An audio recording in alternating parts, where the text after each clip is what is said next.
നമസ്കാരം.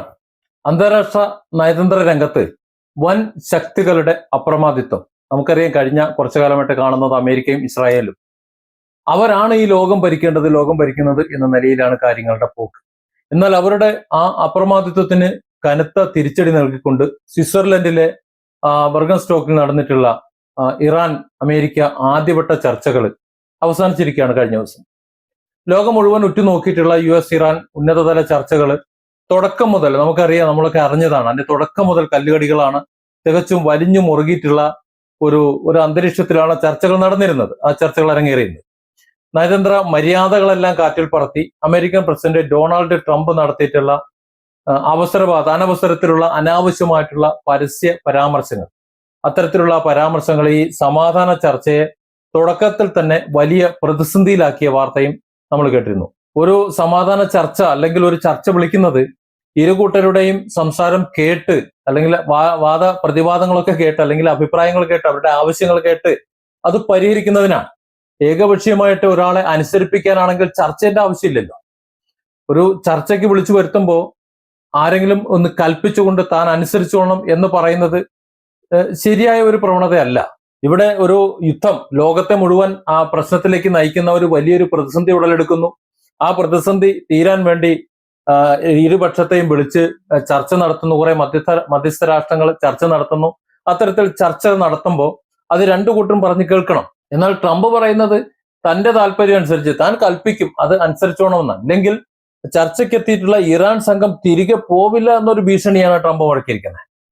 അത് ഒരു മര്യാദയുള്ള ഒരു പരിപാടിയല്ലല്ലോ. ഗുണ്ടായിസം എന്നാണ് അതിന് പറയാ. അതായത് ചർച്ചയ്ക്ക് വിളിച്ചു വരുത്തല്ല, അപകടപ്പെടുത്താൻ വേണ്ടി, അപായപ്പെടുത്താൻ വേണ്ടി, ട്രാപ്പിലാക്കാൻ വേണ്ടി വിളിച്ചു വരുത്തുന്നതാണ് എന്ന് വേണം മനസ്സിലാക്കാൻ. ഇവിടെ മധ്യസ്ഥം വഹിക്കുന്ന രാജ്യങ്ങളാണ് ഇതിന് ഉത്തരം പറയേണ്ടത്. ഇറാൻ മറ്റു രാജ്യങ്ങളെ, പാകിസ്ഥാനെയും ഒക്കെ അടക്കം വിശ്വസിച്ചിട്ടാണ് സ്വിറ്റ്സർലൻഡിലേക്ക് ചർച്ചയ്ക്ക് പോകണം, കൂടിയാലോചനയ്ക്ക് പോകുന്നത്. അവിടെ എത്തുമ്പോൾ ഇറാൻ സംഘത്തെ അവിടെ തടഞ്ഞു വെച്ചിട്ട് ഞങ്ങൾ പറയുന്ന അനുസരിച്ചോണം, ഇല്ലെങ്കിൽ നിങ്ങളെ തട്ടിക്കളയുമെന്ന് പറയുന്നത് തെമ്മാടിത്തരമല്ലാതെ വേറൊന്നുമല്ല. പിന്നെ ട്രംപ് എന്ന ഒരു തെമ്മാടിക്ക് ഇതിലപ്പുറത്തേക്ക് അയാളിൽ നിന്ന് പ്രതീക്ഷിക്കേണ്ടതുമില്ല. ഒരു വാക്കിന് വിലയില്ലാത്ത ഒരാളാണ്. ഇങ്ങനെ അമേരിക്കയുടെ ഭരണാധികാരി ആയി എന്നുള്ളതാണ് വേറെ വിഷയം. സമാധാന ചർച്ചയ്ക്കായിട്ട് ഒരു രാജ്യത്തെ വിളിച്ചു വരുത്തുക, എന്നിട്ട് അവിടെ വെച്ച് അവരോട് ആജ്ഞാപിക്കുക, അനുസരിച്ചിട്ടില്ല എന്നുണ്ടെങ്കിൽ അവരെ തീർത്തു കളയുമെന്ന ഒരു മട്ടിൽ പെരുമാറുക. ആ വാക്കുകൾക്ക് യാതൊരു വിലയുമില്ലാത്ത ഒരു തെമ്മാടി കൊള്ളക്കാരനെ പോലെ ട്രംപോട് പെരുമാറുമ്പോൾ ബാക്കിയുള്ളവർ മിണ്ടാതിരിക്കുന്ന, വായ്പുത്തി ഇരിക്കുന്നതും മനസ്സിലാകുന്നില്ല. ഒരു പരമാധികാര രാഷ്ട്രത്തിന് നേരെ ഇത്തരം ഗുണ്ടാ ശൈലിയിലുള്ള ഭീഷണികൾ മുഴക്കുന്ന ട്രംപിൽ നിന്ന് ഇതിൽ കൂടുതൽ നയതന്ത്ര മര്യാദകൾ ആരെങ്കിലും പ്രതീക്ഷിക്കുന്നുണ്ടെങ്കിൽ അത് ഒരു ശരിയായ പ്രതീക്ഷയുമല്ല. കാരണം അയാളിൽ നിന്ന് അത്രയ്ക്ക് പ്രതീക്ഷിച്ചാൽ മതി.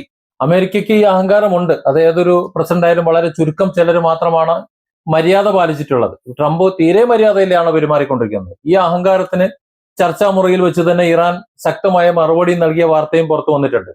ട്രംപിന്റെ ധാർഷ്ട്യത്തില് ഞങ്ങൾക്ക് വിയോജിപ്പുണ്ട്, ഇമാതിരിയുള്ള പണിയെടുത്തുകൊണ്ട് ഞങ്ങളുടെ അടുത്ത് വരണ്ട എന്ന് പറഞ്ഞുകൊണ്ട് ഇറാൻ വോക്കൗട്ട് നടത്തി ചർച്ചാ മുറിയിൽ നിന്ന് ഇറങ്ങിപ്പോയ വാർത്ത ഇന്നലെ വളരെ വലിയ പ്രധാന വാർത്തയായിരുന്നു. അത് മാത്രമല്ല, ചർച്ചകൾക്ക് ശേഷം അന്താരാഷ്ട്ര മാധ്യമങ്ങൾക്ക് മുന്നിൽ നടക്കാറുള്ള ഒരു സംയുക്ത ഫോട്ടോ സെഷൻ ഉണ്ട്. ഇത് സമാധാനപരമായി ചർച്ച അവസാനിച്ചു എന്ന് മാധ്യമങ്ങളെ ബോധിപ്പിക്കാൻ വേണ്ടിയിട്ട്, അല്ലെങ്കിൽ ഒരു സമാധാനത്തിന് വേണ്ടി എടുക്കുന്ന ഒരു ഫോട്ടോ സെഷൻ. ആ ഫോട്ടോ സെഷനിൽ ഇറാൻ ചെന്ന് നിന്നു കൊടുത്തില്ല.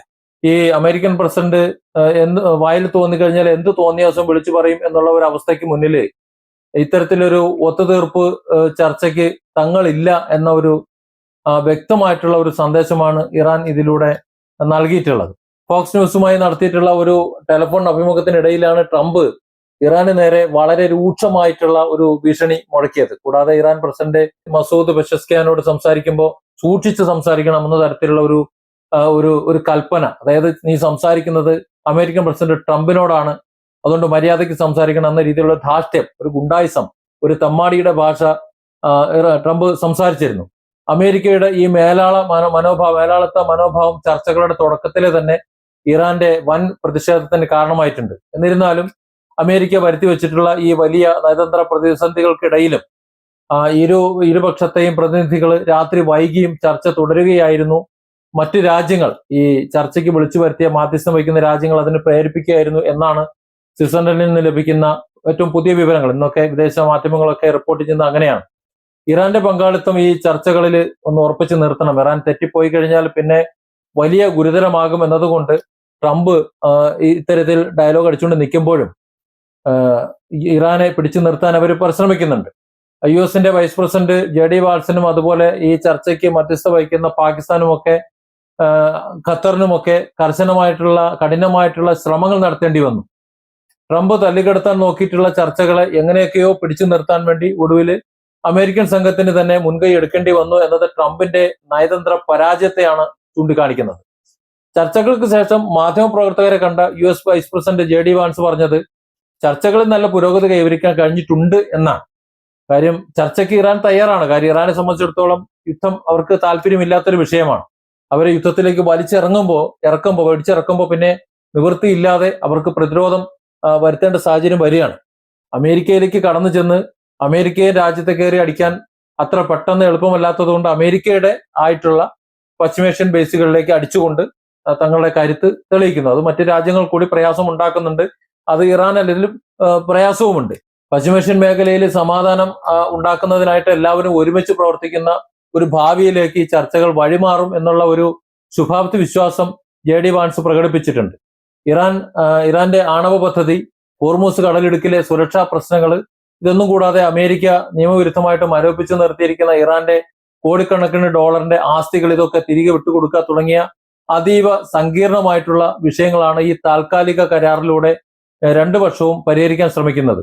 ആണവ കരാറിന്റെ എല്ലാ വശങ്ങളെക്കുറിച്ചും വലിയ ചർച്ചകൾ നടന്നതായിട്ട് US ഡെലിഗേഷനും പിന്നീട് വ്യക്തമാക്കിയിട്ടുണ്ട്. അതേസമയം ഇറാന്റെ ആഭ്യന്തര രാഷ്ട്രീയത്തിലും ഇതിന്റെ ഒരു പ്രതിഫലനം ദൃശ്യമാണ്. ഇറാന്റെ ഉള്ളിലുള്ള ഒരു പ്രത്യേക തീവ്ര വിഭാഗം അമേരിക്കയുമായി യുദ്ധം തുടരണമെന്ന് ആവശ്യപ്പെട്ട് രംഗത്ത് വന്നിട്ടുണ്ട്. പക്ഷേ ഈ നിലപാട് പ്രസിഡന്റ് മസൂദ് പെസഷ്കിയാനെ ശരിക്കും പ്രകോപിപ്പിച്ചിട്ടുണ്ട്. അമേരിക്കയും ഇസ്രായേലും ഒരുപോലെ തന്നെ രാജ്യത്തെ ആക്രമിക്കാൻ തക്കപ്പാർത്തിരിക്കുമ്പോൾ രാജ്യത്തെ കൂടുതൽ അപകടത്തിലേക്ക് നയിക്കുന്ന ഇത്തരം യുദ്ധവിളികൾ അവസാനിപ്പിക്കണം എന്നാണ് ഇറാൻ പ്രസിഡന്റ് ഒക്കെ നിലപാട്. ഇത്തരം ഗ്രൂപ്പുകളോട് വളരെ ശക്തമായി തന്നെ ആവശ്യപ്പെട്ടിരിക്കുന്നതും അങ്ങനെ തന്നെയാണ്. ഒരേ സമയം അമേരിക്കൻ ദാർഢ്യത്തോട് പോരാടുമ്പോഴും ആഭ്യന്തരമായി ഇറാന്റെ സമാധാന അന്തരീക്ഷം നിലനിർത്താൻ ഇറാൻ പ്രസിഡന്റ് ശ്രമിക്കുന്നുണ്ട്. ഏറ്റവും ഒടുവിൽ പുറത്തു വരുന്ന റിപ്പോർട്ട് പ്രകാരം മധ്യസ്ഥരായിട്ടുള്ള ഖത്തറും അതുപോലെ പാകിസ്ഥാനും ഒക്കെ വ്യക്തമാക്കുന്നത് ചർച്ചകളിൽ നല്ല പ്രോത്സാഹനജനകമായിട്ടുള്ള നല്ല പുരോഗതി ഉണ്ടായിട്ടുണ്ട് എന്ന് തന്നെയാണ്. സ്വിറ്റ്സർലൻഡിൽ ഈ സാങ്കേതിക കമ്മിറ്റി ചർച്ചകൾ ഇനിയും തുടരുമെന്നും വരും ദിവസങ്ങളിൽ അനുകൂലമായ ഒരു ഫലം ഉണ്ടാകും എന്നുള്ള ഒരു പ്രതീക്ഷ പങ്കുവെച്ചുകൊണ്ട് ഖത്തറും പാകിസ്ഥാനും ഒരു സംയുക്ത പ്രസ്താവനയും പുറത്തിറക്കിയിട്ടുണ്ട്. അമേരിക്കയുടെയും ഡൊണാൾഡ് ട്രംപിന്റെയും ഭീഷണികൾക്കും ട്രംപിന്റെ ഗുണ്ടാ രാഷ്ട്രീയത്തിന് മുന്നിൽ ഒരു പരമാധികാര രാഷ്ട്രം തലകുനിക്കില്ല എന്നൊരു പ്രഖ്യാപനത്തോടെയാണ് സ്വിറ്റ്സർലൻഡിലെ ഈ ആദ്യവട്ട ചർച്ചകൾക്ക് തിരശ്ശീല വീണത്. വരും ദിവസങ്ങളിലെ സാങ്കേതിക ചർച്ചകൾ അമേരിക്കയുടെ പിടിവാശികൾ കാരണം മാറ്റമുണ്ടാക്കുമോ എന്ന് മാത്രമാണ് നമ്മൾ കാത്തിരുന്ന് കാണേണ്ടത്. അമേരിക്കൻ പ്രസിഡന്റ് ഡൊണാൾഡ് ട്രംപിനെ കുടിച്ച വെള്ളത്തിലും വിശ്വസിക്കാൻ പറ്റൂല. അയാൾ ഇന്ന് പറയുന്നത് പോലെ നാളെ പറയില്ല. ഒരു തരം മറ്റുള്ളവരുടെ ഭാഷയെ പറഞ്ഞാൽ പലതന്തയുടെ സ്വഭാവം കാണിക്കുന്ന ട്രംപിനെ കുടിച്ച വെള്ളത്തിലും വിശ്വസിക്കാൻ പറ്റില്ല എന്ന അവരുടെ നിലപാട് അത് തന്നെയാണ് ഒരുപക്ഷെ ലോകത്തിനും തോന്നുന്നത്. അങ്ങനെ തന്നെയാണ് തോന്നുന്നത്. കാരണം സമാധാനം വേണം, യുദ്ധം നിർത്തി ഇറാന്റെ സകല സ്വത്തുക്കളും വിട്ടുകൊടുക്കുന്നു, അതുപോലെ അത് ഇറാന്റെ സ്വത്താണല്ലോ വിട്ടുകൊടുക്കുന്നു, ഞങ്ങൾ സമാധാനത്തിലേക്ക് പോകുന്നു, ലോകത്തിലേക്ക് സമാധാനം എന്ന് പറഞ്ഞ് നാക്കെടുത്ത് 24 മണിക്കൂർ തികയുന്നതിന് മുമ്പ് ഡൊണാൾഡ് ട്രംപ് തന്നെ ഇത്തരത്തിലുള്ള തെമ്മാടിത്തരം വീണ്ടും പറഞ്ഞുകൊണ്ട് ഇതിനെ അനുകൂലമാക്കാൻ ശ്രമിക്കുമ്പോൾ യഥാർത്ഥ ഉദ്ദേശം എന്താണ് എന്ന് ലോകത്തിന് ഇപ്പോഴും മനസ്സിലായിട്ടില്ല. ഇനി ഇസ്രായേലും ലെബനോനുമായിട്ടുള്ള ആ യുദ്ധം നടക്കുമ്പോൾ ഇസ്രായേലിനെ അടിക്കുന്നതിൽ നിന്ന് ഇറാനെ തടയാൻ വേണ്ടിയിട്ടുള്ള ഒരു സൂത്രപ്പണിയാണോ എന്ന് വേണം ഇപ്പോ ആലോചിക്കാൻ. ആ നിലയിലേക്ക് ലോകം ചിന്തിച്ചു തുടങ്ങിയിട്ടുണ്ട്.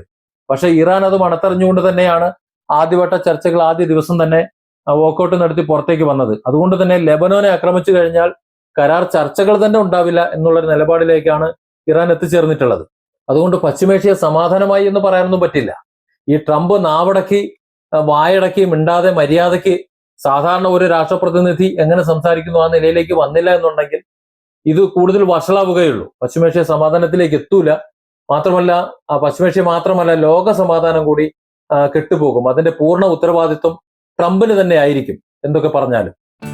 Different angles. Don't forget to subscribe and support this channel.